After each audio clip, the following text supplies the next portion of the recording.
This is the eve of 14 अगस्त, तो यकीनन इस वक्त खुशियों का समा है। आप देख सकते हैं कि भरपूर तैयारियां की जा रही हैं और जैसा कि हमने डिस्कस किया, इस दफ़ा पाकिस्तान का 32 सालों के बाद पहला ओलंपिक गोल्ड मेडल अवार्ड जीतना इन खुशियों में चार चांद लगा देता है। लेकिन वो कहते हैं ना कि ज़िंदगी में उतार चढ़ाव एक साथ आते हैं, खुशी और गम एक दूसरे के साथ ही हैं। और कल हमने देखा कि दो पाकिस्तानी लेजेंड्स को हमने खोया है और ये एक ऐसी नागाहानी तकलीफ़ है जिसको तसव्वुर नहीं किया जा सकता। यकीनन इसकी तकलीफ़ तमाम तर लोग महसूस कर रहे हैं। सबसे पहले जी बात करेंगे मुराद सतपारा की, जो कि सेक्रेटरी हैं पाकिस्तान अल्पाइन क्लब के और एक बहुत ही मायनाज माउंटेनियर हैं। K2 समेत बहुत सारे बर्फ़पोश चोटियों को सर कर चुके हैं। लेकिन 2 रोज़ से आपने ये सुना होगा कि उनकी हालिया एक्सपीडिशन के दौरान ब्रॉड पीक गिलगित बल्तिस्तान में उनको एक इंजरी का सामना करना पड़ा। Weather is always your enemy when it comes to mountaineering. और फिर बहुत ज़्यादा कोशिश की गई। हम देखते हैं कि पाक अफवाज और मुख्तलिफ रेस्क्यू टीम्स उनको रेस्क्यू करने के लिए पहुँची, लेकिन अनफॉर्चुनेटली वो जाबर ना हो सके। अब उनका जस्ते खाकी ये माउंटेनियर्स वापस लेके आ रहे हैं। पूरी माउंटेनियरिंग कम्यूनिटी पाकिस्तान की और दुनिया भर की, क्योंकि इस वक्त भी एक्सपीडिशन पे वो एक फ़ॉरेन एक्सपीडिशन के साथ मौजूद थे, इस वक्त गम में डूबी हुई है। ये एक बहुत बड़ा लॉस है। सिर्फ 35 साल की उम्र थी और यकीनन जो उनका तजुर्बा था, लेकिन हम जैसे कहते हैं ना कि सबसे ज़्यादा तजुर्बेकार भी अगर एडवेंचरर स्पोर्ट्सिस्ट हो, माउंटेनियर हो, they are always against the weather. So Allah ताला उनकी मग़फ़िरत करे और यकीनन उनके जो साथी हैं और उनके जो घर वाले हैं उनको सब्र जमील अता करे। दूसरा बड़ा लॉस, सबसे बड़ी सुबह की खबर जो आई, Hania Aslam of the Zeb and Hania duo, वो भी एक कार्डियक अरेस्ट की वजह से जाबर ना हो सकी। एक बहुत बड़ा सदमा था। आनन फानन लोगों को ये ख़बर मिली है। 2014 से लेके अब तक मुख्तलिफ साउंड ट्रैक्स, मुख्तलिफ इंडिविजुअल्स और कोक स्टूडियो में ज़ेबन हनिया के मुख्तलिफ गाने यकीनन लोगों के बहुत पसंदीदा हैं। अपना एक मुनफरद अंदाज़ रखती थी। ज़ेब उनकी कज़न भी थी, दोनों ने बेहतरीन मेलोडीज़ क्रिएट की।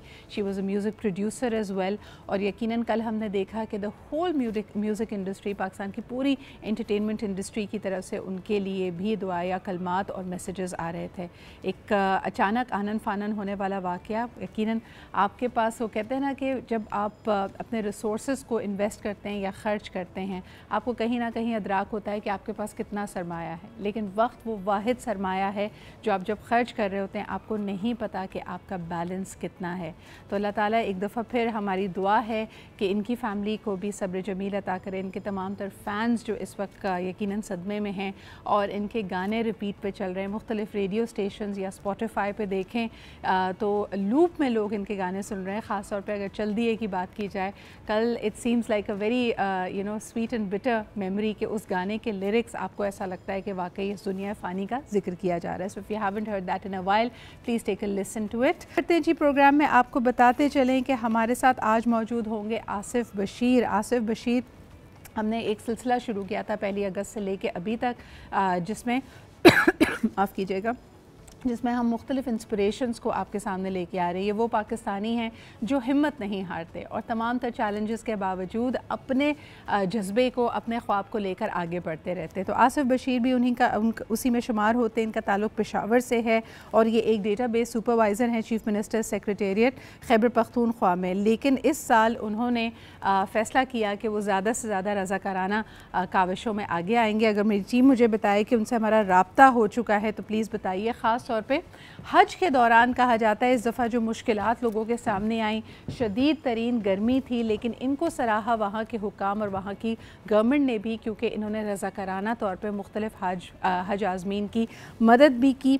इसमें हम देख सकते हैं कि इन्होंने पिलग्रिम्स को मदद किया। इसके अलावा तकरीबन जो हीट वेव का शिकार होने वाले लोग थे उसमें रंग और नस्ल का कोई भेदभाव नहीं किया जाता। यकीनन जब आप इंसानियत की खिदमत के लिए और ऐसी सरजमीन पर मौजूद हो जहाँ आपको पता है कि आपकी हर नेकी, हर आपका जो नेक अमल है, इवन अगर आप उसकी नीयत भी करते हैं और उसको सरअंजाम नहीं दे पाते तो भी आपको कई हज़ार गुना नेकियों का वो सवाब देती है। इसी जज्बे से सरशार और यकीनन पाकिस्तानियों का जो एक कंपैशन है उसको पोर्ट्रे करते हुए हमने देखा कि आसिफ ने बहुत सारे गैर मुल्कियों की भी वहाँ पर मदद की, जिसमें आज़मीन हज जो भारत से आए थे वो भी शामिल से 17 ऐसे आज़मीन हज जो शदीद हीट वेव का शिकार थे उनकी भी मदद इन्होंने की। इसके अलावा इनको कहा जाता है कि तकरीबन 26 ऐसे लोग जो गर्मी की ताब ना लाकर बेहोश हो गए थे उनकी जान बचाने में भी आसिफ ने एक बड़ा कलीदी किरदार अदा किया। और यकीनन ये एक ऐसी हम इनसे कांटेक्ट करने की कोशिश कर रहे हैं, लेकिन अनफॉर्चुनेटली अभी हमारा इनसे रब्ता नहीं हो पा रहा। हम एक छोटे से ब्रेक की तरफ बढ़ते हैं। जैसे हम वापस आए आसिफ साहब की मुलाकात भी कराएंगे। इसके अलावा और बहुत सारी ऐसी काबिल सताइश ऑर्गेनाइजेशंस हैं, इंडिविजुअल्स हैं, जिनको जितना एक्नॉलेज किया जाए कम है, क्योंकि इनको एक्नॉलेज करने का मतलब है कि यकीनन आप दूसरों को भी इसकी तरगीब देते हैं। अच्छा जी, मेरी टीम मुझे बता रही है कि आसिफ बशीर से हमारा रब्ता हो चुका है। Let's try one more time. अस्सलाम वालेकुम आसिफ, क्या आप मुझे सुन सकते हैं? अस्सलाम वालेकुम आसिफ, बहुत बहुत शुक्रिया हमारे साथ मौजूद होने के लिए। एक ऐसा मौका है जिसमें इंसान फटीग का भी शिकार होता है और साथ साथ अल्लाह ताला के जो फ़राइज़ हैं, जो मनासिक हैं, बतौर एक हाजी के उनको अदा कर रहा होता है। हमें पता चला कि किस तरह आपने रज़ाकाराना तौर पर दूसरे आज़मीन हज की वहाँ पर मदद की। तो मुझे बताइए क्या जज्बा था, और उस वक्त आप ख़ुद भी आई एम श्योर कि you must be very fatigue, वही गर्मी, वही मौसमी तकालीफ आपके लिए भी थी, तो क्या महसूस कर रहे थे और किस जज्बे के तहत आप ये सब कर पाए? बिस्मिल्लाहिर्रहमानिर्रहीम। मैं आज न्यूज़ की टीम का बहुत बहुत शुक्रिया अदा करता हूँ कि उन्होंने मुझे मौका दिया ताकि मैं अपनी स्टोरी से लोगों को इंस्पायर कर सकूँ, और इस स्टोरी के पीछे जो एसेंस है, जो पाकिस्तानियत का, जो इंसानी हमदर्दी का, और वो मैं लोगों को बता सकूँ, और जो हमारे मुल्क का जो इमेज जुड़ा होता है हमारे नाम के साथ जब हम कहीं जाते हैं बाहर, तो उसके बारे में लोगों को बता सकूं। बिल्कुल जैसे आपने कहा कि वो जो था वो काफ़ी सख्त दिन था, और जो हज की स्पेशली जो 5 दिन होते हैं, तो वो काफ़ी सख्त दिन होते हैं। वो आपको पता है, आपने भी जो है वो कहीं नहीं है वहाँ पे। तो बिल्कुल वो काफ़ी गर्मी के दिन थे, लोग जो थे वो बेहोश हो रहे थे, क्योंकि जब आपको पता है जब वो शैतान की जो रमी जब करते हैं और जब वापस अपने कैंप्स की तरफ आते हैं, तो उसमें जो काफ़ी लोगों की एज काफ़ी ज़्यादा होती है, तो वो फिर उधर पानी भी दूर दूर तक नहीं होता, तो वो फिर लोग जो ज़्यादातर 60-70 प्लस होते हैं वो फिर बेहोश होना शुरू हो गए। तो उस दिन भी ऐसे ही था, 9 और 10 ज़ुल्हिज्जा को स्पेशली जो काफ़ी लोग जो थे उनकी डेथ्स भी रिपोर्ट हुई थी, और काफ़ी लोग ऐसे भी थे। आसिफ, आप क्योंकि ख़ुद भी इंतज़ामी बहुत सारे उमूर को निभाते रहते हैं, ज़िम्मेदारियों को करते हैं, तो एडमिनिस्ट्रेटिवली आपको लगता है कि क्या जो सहूलतें, जो फैसिलिटीज़ होनी चाहिए उसकी कमी थी, लैक ऑफ प्लानिंग थी, आपने क्या ऑब्ज़र्व किया? नहीं, इसको मैं लैक ऑफ प्लानिंग तो नहीं कहूँगा। इंतज़ामात तो काफ़ी अच्छे थे, गवर्नमेंट ऑफ पाकिस्तान की तरफ से भी काफ़ी अच्छे इंतज़ामात थे, और जो सऊदी गवर्नमेंट थी उसकी तरफ से। लेकिन वो जो था तकरीबन 25 लाख लोगों का समंदर होता है, और वो 2 स्क्वायर किलोमीटर का एरिया होता है, उसमें 25 लाख लोगों को मैनेज करना it's almost an impossible task. और वो एक ही टाइम पे जब मूव करते हैं, और एजेस भी ज़्यादा होती हैं सबकी, तकरीबन सब 60-70 प्लस होते हैं, तो फिर ऐसे उसमें आप जितने भी इंतजामात कर लें, कुछ ना कुछ कमी वो रह जाए। आप क्या समझते हैं आसिफ कि अमूमन लोगों ने ये भी शिकायत की थी कि पानी अगर होता, या इस वॉकवे को जो उन्होंने रास्ता कवर करना था इसको किसी तरह कवर कर दिया जाता, या वहाँ पे कुछ ऐसी सहूलतें होती तो शायद इंतज़ामात और सूरत हाल में बेहतरी हो सकती थी। क्या आप ये समझते हैं कि ऐसा मुमकिन था?